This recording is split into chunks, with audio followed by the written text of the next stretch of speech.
cette chaîne-là est la vôtre, mes loulous.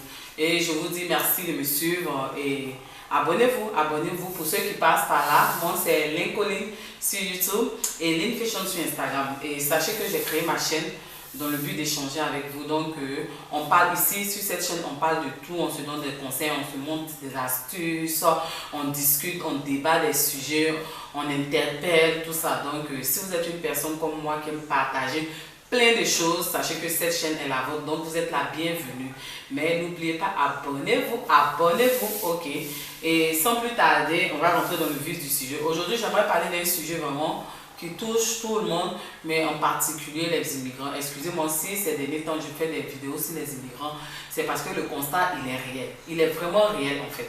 En fait, vous voyez les immigrants, eux, ils immigrent dans le but d'avoir une vie meilleure.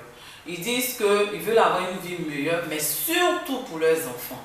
Est-ce que vous comprenez?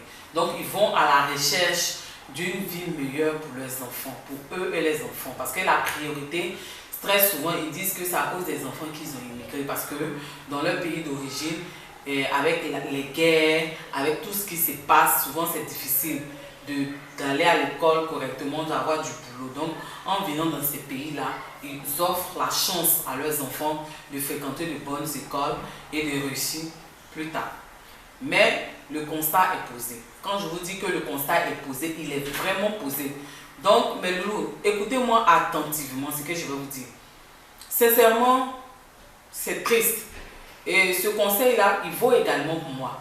Il vaut pour tout le monde et pour moi. Je ne suis pas parfaite, mais je vais juste le dire pour interpeller, pour nous interpeller. Est-ce que vous comprenez? Ce n'est pas pour insulter qui que ce soit. En fait, je veux parler de ces immigrants-là. Quand ils arrivent, ils sont confrontés aux réalités de ces pays-là. Là, ils comprennent très vite que c'est une société qui avance où tout bouge. Donc, il n'y a pas de place pour les paresseux en fait. Si tu es paresseux, l'aventure n'est pas faite pour toi. Si tu es paresseux, ces pays-là ne sont pas faits parce que ce sont des pays qui bougent, où tu dois te lever, travailler, te battre pour avoir quelque chose. Mais en même temps que tu fais ça, tu ne dois pas perdre de vue ton objectif. Comme je le disais tout à l'heure, la réussite de les enfants. Donc quand ils arrivent, ils sont confrontés à ces réalités, ils sont absorbés par le travail. Est-ce que vous comprenez? Ils sont tellement absorbés par le travail que pour finir, ils n'ont plus du temps pour leurs enfants. Ils n'ont plus le temps de regarder, d'éduquer correctement leurs enfants, de suivre réellement leurs enfants. Donc ces enfants-là, quand ils vont à l'école, ils sont livrés à eux-mêmes, ils sont à la merci des enseignants. Quand je dis à la merci, ce n'est pas parce que les enseignants leur font du mal, mais en même temps c'est l'enseignant. Il doit leur donner l'éducation sur le plan scolaire et aussi gérer les comportements de ces enfants. Et surtout les enfants des immigrants. La majorité d'entre eux, quand vous allez dans ces écoles-là, ce sont eux qui refusent de travailler, qui n'écoutent pas, qui font telle chose, telle chose. Et vers la fin de l'année scolaire, les parents viennent dire non, mon enfant ne mérite pas cette note. Mais depuis, la rentrée commence dès le premier jour. Quand l'enfant va à l'école, il faut suivre les devoirs de l'enfant. Il faut suivre le travail de l'enfant. Il faut savoir ce que l'enfant fait à l'école. Et généralement, dans ces pays-là, il y a un système qui est mis en place pour que les parents puissent communiquer avec la direction des écoles, avec les enseignants. Soit c'est par courriel, soit c'est à travers des agendas, des cahiers, agendas qu'on donne aux enfants. Et chaque jour, on écrit ce que l'enfant doit faire, ou même si l'enfant a fait une bêtise. Mais les parents, ils sont tellement absorbés par la recherche du gain qui n'ont même pas le temps de regarder, de lire ces agendas. Souvent même, on communique avec eux sur classe dojo, par courriel, comme je le dis là. Mais ils n'ont pas le temps. Ils sont en train de faire 2 boulots, 3 boulots. Quand ils arrivent le soir, les enfants dorment. Ils ne savent même pas ce que leur enfant même a fait à l'école.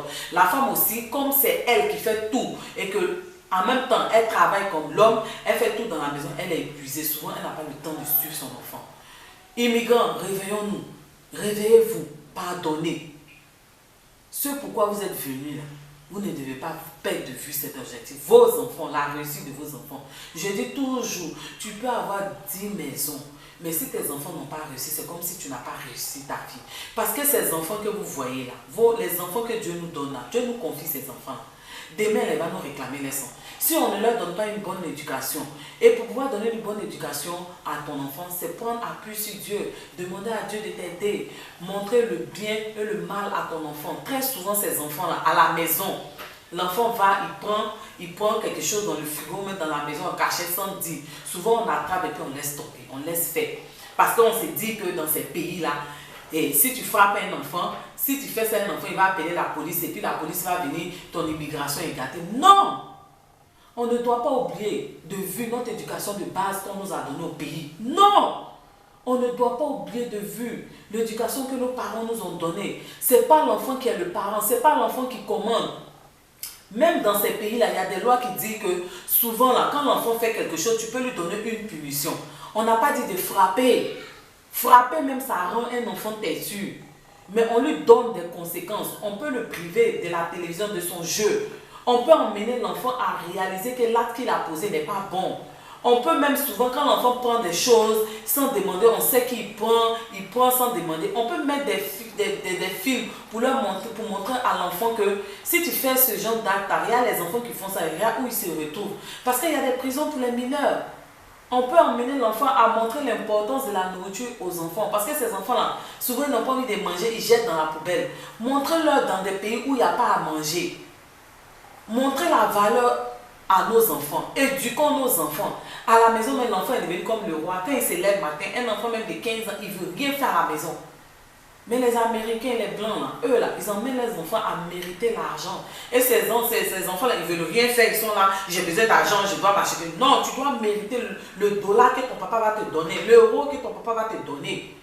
Sors les poubelles, sors le chien, lave la voiture, tu auras 5 dollars. Suivez tes frères, tu auras tant. On montre à l'enfant la valeur.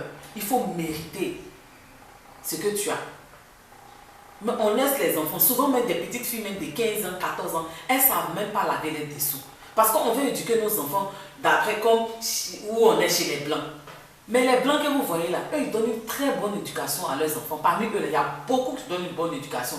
Qu'on se le dise, parmi eux là, il y a beaucoup qui donnent des éducations de valeur à leurs enfants. Mais nous là, quand on arrive dans ces pays, on veut se comporter comme ces pays-là. Donc on laisse maintenant prendre les enfants prendre le dessus. Ils se gardent, demain on attrape notre tête. Notre immigration n'a pas réussi. Mais c'est dès le début où vous êtes arrivé là, il faut établir les règles. Non, il ne faut pas avoir peur de la police. Non, il faut respecter la police. Respecter la police. Tu es ton enfant, il faut éduquer. Parce que ce que vous oubliez là, si vous êtes dans ces pays-là, je prends un exemple comme le Canada. Si ton enfant est gâté, est devenu délinquant, le gouvernement sera là, hein. Tu seras seul à assumer. Donc si tu veux dire que, comme, si elle fait ça, ils vont faire ça, je vais lancer l'enfant, c'est gâté. Mon frère, ma soeur, famille, immigrants, vous serez seuls, vous serez abandonnés. Quand ces enfants-là sont gâtés là, eux ils ne prennent pas, hein. Il faudrait qu'on se dise la vérité. Ils ne vont pas prendre, c'est vous, c'est pour vous. Donc, éduquez vos enfants comme on vous a donné les valeurs en Afrique. Emmenez l'enfant. Dès que l'enfant, même à 6 ans, il doit pouvoir faire son déjeuner. L'enfant doit pouvoir laver les assiettes, vous aider. Mais non. Et puis, il y a un autre problème aussi. On arrive dans ces pays, même parler, nos langues, nos ethnies qu'on connaît, on ne donne pas ça, on ne communique pas ça à nos enfants. J'aimerais ici saluer une amie, sincèrement. Une amie qui a reçu une éducation de valeur. J'aimerais dire son nom et j'aimerais féliciter ses parents. J'aimerais féliciter ses parents et sa maman. Tu lui as donné une éducation de base. C'est une amie à moi, Maria Maba. Elle est née en France. Mais je vous assure, cette fille-là, elle fait les choses plus que les personnes, les filles qui sont nées en Afrique. Elle sait cuisiner. Elle connaît la valeur de l'homme. Elle est tout le temps là en train d'aider les autres. Sa maman l'a tellement bien éduquée, que ce soit la nourriture africaine, la nourriture européenne, elle sait faire, elle sait tout faire. Et moi-même, une fois, j'ai dit à sa maman que vraiment, elle lui a inculqué une valeur, elle lui a inculqué une éducation. Parce que c'est rare de voir des filles qui sont nées en France, dans ces pays-là, et qui ne savent pas faire tout ça, mais elle sait le faire. On doit éduquer nos enfants de cette manière-là. Ce n'est pas parce qu'on est en Europe, on est en Amérique du Nord que l'enfant ne va pas apprendre à cuisiner, l'enfant ne va pas apprendre notre valeur, les valeurs de notre pays. Non! Arrêtons de faire ça, immigrants. Éduquons nos enfants. Éduquons nos enfants, montrons à l'enfant qu'il a sa place d'enfant et nous avons notre place de parents. C'est pas parce qu'on dit que si tu frappes ton enfant, tu vas aller en prison, que maintenant tu vas laisser l'enfant marcher sur ta tête, grimper sur ta tête. L'enfant, vous partez dans les réceptions, c'est l'enfant qui t'ennuie, qui crie, qui se fâche, qui parle mal, qui crie sur toi. Qui est le parent maintenant? Non, je ne vous dis pas de frapper vos enfants, mais il y a une manière de punir l'enfant. Emmenez l'enfant à réaliser. Souvent, vous pouvez mettre des films instructifs. Emmenez l'enfant à tirer la morale, la leçon. Immigrants, réveillons-nous. C'est pourquoi on est venu se battre là. On doit prendre soin de nos enfants. On doit avoir du temps pour nos enfants. Arrêtons de nous tuer dans des 2 boulots, 3 boulots et puis oublier l'éducation de nos enfants. Ne laissons même pas l'éducation. Hommes, ne laissez pas l'éducation de vos enfants à vos femmes. Femmes, ne laissez pas l'éducation de vos enfants à vos hommes. C'est ensemble à 2. Et puis ce qui est déplorable souvent, il y a un parent qui va venir mettre l'enfant sur le droit chemin. L'autre parent va venir, il va se jouer lui les parents les plus aimants et puis venir détruire ce que l'autre est en train de construire. Vous devez avoir la même vision. Vous devez être d'accord sur l'éducation de vos enfants. Je vous en supplie. Dans les écoles, les enfants d'immigrants, ils font trop de bêtises. On doit se réveiller. Si vous n'avez pas le temps pour pouvoir faire les devoirs avec vos enfants, la communauté ivoirienne à Toronto organise les samedis du tutorat, ça veut dire les cours à domicile. Quand je dis à domicile, mais eux ils le font dans une école secondaire, Jeunes sans frontières, les samedis, où ils invitent les personnes qui ont reçu la formation d'enseignants pour venir aider ces enfants, leur expliquer. Donc allez-y là-bas, à Jeunes sans frontières, la communauté ivoirienne organise du tutorat. La communauté camerounaise aussi organise aussi du tutorat à Etobicoke. Ils sont organisés, je les félicite. J'aimerais féliciter mon grand frère Gégé, son bureau, et pour le travail qu'ils abattent, pour la communauté, pour les Africains, les Camerounais, j'aimerais les saluer. Ayons du temps pour nos enfants. Ayons du temps pour nos enfants. C'est la relève de demain. C'est notre fierté. C'est la fierté de Dieu.